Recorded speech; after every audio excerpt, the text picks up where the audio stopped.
राजकारण, समाजकारण, कोकणातील प्रत्येक घडामोड.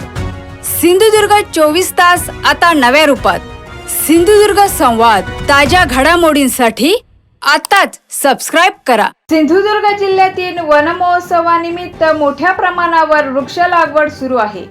कुडाळ वनपरिक्षेत्रातील नेरूर वनपरिमंडळात कॅन्सरवरील उपचारांसाठी उपयुक्त मानल्या जाणाऱ्या दुर्मिळ नरक्या वनस्पतीच्या तब्बल 700 रोपांची लागवड करण्यात आली आहे.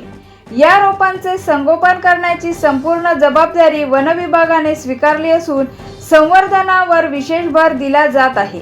मानवी आरोग्याच्या दृष्टीने महत्त्वपूर्ण असलेल्या या औषधी वनस्पतीच्या संरक्षणासाठी हा उपक्रम महत्त्वाचा मानला जात आहे. आता वन विभाग सावंतवाडी वन संरक्षक माननीय मिलिश शर्मा आणि सहाय्यक वनसंरक्षक श्री सुनील लाड सर आणि वनक्षेत्रपाल कुडा श्री चेतन पाटील सर यांच्या मार्गदर्शनाखाली प्रत्येक रेंजमध्ये म्हणजे विभागीय स्तरावर वृक्ष लागवडीचा वन महोत्सवाचा कार्यक्रम चालू आहे.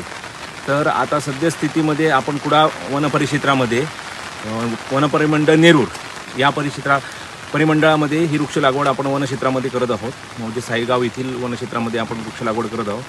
तिथे आम्ही नरक्या या वनस्पती औषधी वनस्पतीची लागवड करत आहोत.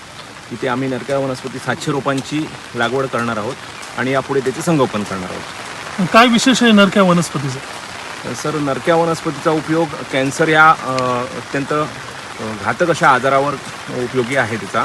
आणि त्याची साल म्हणा नाहीतर इतर जे खोड म्हणा मुळं म्हणा याचा वापर केला जातो. सर, सिंधुदुर्ग 24 तास आता नव्या रूपात.